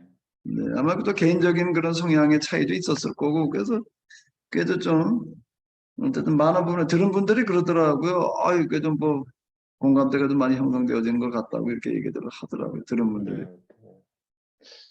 별로 싸운 게 없으니까. 아까 그 근데 또 손도의자는 어느 한편에서 그냥 너무 밋밋해가지고 좀 뭐 재미가 없지 않았나 하는 생각이 드는데 또 뭐 그렇지도 않았다고들 그러던가 뭐라 그러더라고요. 네, 네. 어제 가면서 제가 이제 그 동백에 모셔다 드렸는데, 그래서 이런저런 얘기를 했는데 이제 다윗과 관련된 얘기가 또 나왔죠. 다윗 솔로몬에 대한 해석이 목사님의 그 해석을 되게 수용하더라고요. 예, 충분히 그렇게 해석할 수 있다. 왜 그걸 안 받아들이냐? 그러니까 그렇게 해석할 수도 있지라고 왜 생각을 안 하는지 자기 이해가 못 한다고. 그러니까 근데 그런 해석이 가능한데 나는 이런 해석이 더 나은 것 같다. 뭐 이렇게 할 수도 있는데 왜 성서신학자들이 그러는지 모르겠다고 이제 그렇게 말씀을 하셨는데, 하여튼 어제 저도 뭐 아주 편안하게 어제 그 사회 진행을 했고, 이동 교수님이 정말 뭐 어제도 느끼셨겠지만 공부를 정말 많이 하셨어요. 예. 지나치게 그냥 말할 만큼 해석의 타락이라고 얘기를 할 만큼 예, 난 해석의 타락이라는 말은 생각할수록 웃음이 나가지고. 그러니까 그 신학자 그룹의 그 신학자들 세계에서 그 살아가는 게 얼마나 고달픈지, 그러니까 신학자들이 정말 호연지기가 없다고 통탄을 통탄. 참. 예, 저 좋은 분위기도 옆에 계시네. 예. 아유, 전부 뭐 저기 웨스트민스터 신학대학원에서 만난 분인데. 예. 덕영 형제 어땠어요? 예, 저도 아주 감사했고요. 우리 이동영 교수님이 좀 우리 강희태 목사님과 좀 이런 신학 작업들을 같이 하는 좀 좋은 계기도 되면 좋겠다는 기대도 되었습니다. 네, 네. 저도 그런 생각을 했는데 어떻게 이동 교수님의 그 학문적 역량, 그게 이제 어떤 우리 목사님하고 좀 시너지가 났으면 좋겠다라고 하는 바람이 있는데, 이제 뭐 자연스럽게 만들어 가야겠다. 그리고 참여하는 것도 자연스럽게 해서 하면 좋겠다는 생각도 들었고요. 예, 어제 아주 참 좋았고 다른 우리 희년함께 멤버들도 그렇게 얘기를 해서 참 좋았습니다, 목사님. 다음번에 요한계시록 오늘 살짝 맛을 보여주셨는데 요한계시록이 더 아주 흥미진진하고 그렇게 미래 역사를 전망하고 우리 기독인들을 추동할 수 있을 것 같아요. 사실 미래에 대한 하나님 나라가 이 땅에 온다라고 하는 얘기를 수도 없이 많이 했는데 뭐 입 달린 사람들은 다 얘기했는데 어떻게 어떤 방식으로 오느냐라는 거에 대해서는 아무도 뭐 그거에 대해서 얘기를 안 했거든요. 그게 이제 사실 구약과 신약, 그다음에 교회사를 다 아우르면서 요한계시록이 그렇게 해석하는 경우는 없어서 다음번이 더 기대가 됩니다, 목사님. 근데 이제 어쨌든 제가 이번에 그 예수님의 말씀 또는 이제 그 사도행전적인 그리고 박해 시대의 그런 삶을 신년에 정신 실천하는 걸로다가 네, 이렇게 봤고 또 그걸 이제 거룩한 전쟁으로 이렇게 봤거든요. 네, 그걸 이제 그 신년 함께에서는 이제 그런 부분들이 이제 어떻게 생각되시는지, 물론 이제 제도 법제화도 이제 중요한데, 이제 그런 부분들 이제 그거 우리가 그런 상황이 아닐 때에는 이제 우리가 이제 정신을 실천하는 삶, 그거가 이제 이거 제도화시킬 수 있는 그런 준비 작업이다, 이제 이렇게 본 거거든요. 그런 부분들은 어떻게 좀 생각되세요? 네, 덕영 이제 말씀하시죠. 저는 뭐 전적으로 공감이 되고요. 사실은 희년함께에서의 신학적 작업은 그 우리 강희태 목사님께서 발제하신 그 내용까지 가지는 못했습니다. 정리되는 것이. 다만 이제 요더라는 학자가 있는데요. 요더라는 학자도 비슷한 관점으로 사실은 얘기를 했고, 특별히 신년함께에서는 우리 강희태 목사님의 해석이 너무 큰 준거 틀이 될 것 같습니다. 왜냐하면 저희 같은 경우는 대도적 희년도 주장하지만 자원적 희년이라고 해서 말씀하신 희년 정신의 실천을 희년학교 중요한 활동 지향점으로 하고 있어서 근데 전형적인 해석이 정리가 안 되고 있었는데 이 목사님의 해석이 큰 저희들의 방향이 될 것 같습니다. 네, 저도 뭐 결국에는 제도적 실천이라고 하는 건 땅이 주어지는 건데 땅이 주어지는 거의 동력은 우리가 그 정신을 구현하면서 동력이 발생하고 하나님의 역사가 그러면서 같이 어제 저는 이동현 교수가 얘기한 동맹이라는 단어가 아주 마음에 들었는데요. 계약보다 동맹이 훨씬 좋더라고요. 네, 계약보다 더 센 얘기를 하시더라고. 그래가지고 그리고 계약을 통해 계약의 실천 통해서 구원이 완성되어져 간다. 뭐 이런 그러니까 전적으로 그 상식에 맞는 얘기거든요. 그 얘기가 네네. 뭐 신앙 뭐 얘기하기 이전에 상식과 관련된 얘기지. 네. 그래서 그런 하나님과 우리 동맹을 맺은 우리가 그런 실천을 해 나가는 것이 결국은 땅이 주어지는 역사.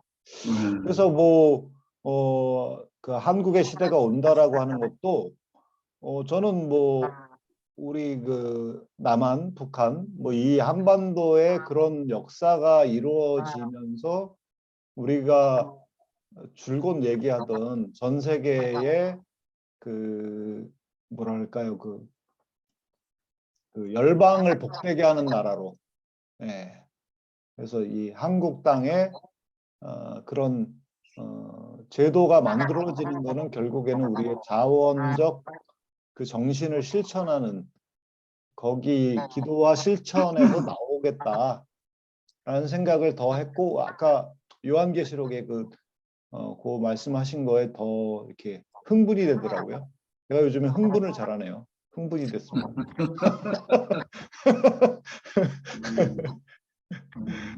요즘은 외국 학자들 가운데에서도요. 이제 이 대멸종을 막을 수 있는 나라는 한국밖에 없다 이렇게 얘기하는 사람이 있더라고요. 전문가들 정말 최고 전문가 수준에서도 그렇게 얘기하는 사람들이 나와요.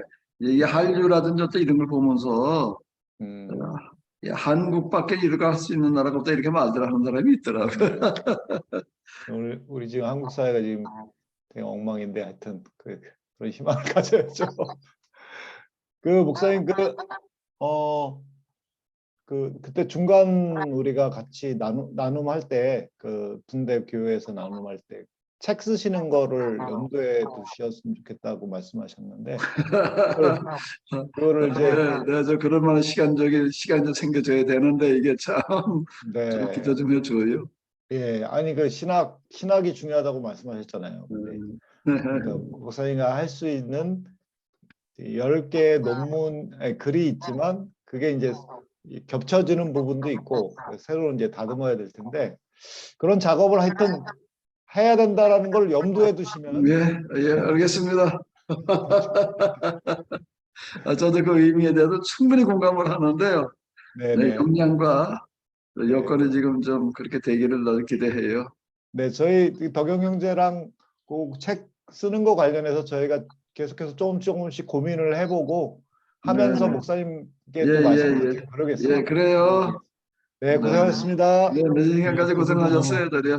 네, 좋은 밤 되세요. 네. 키세요.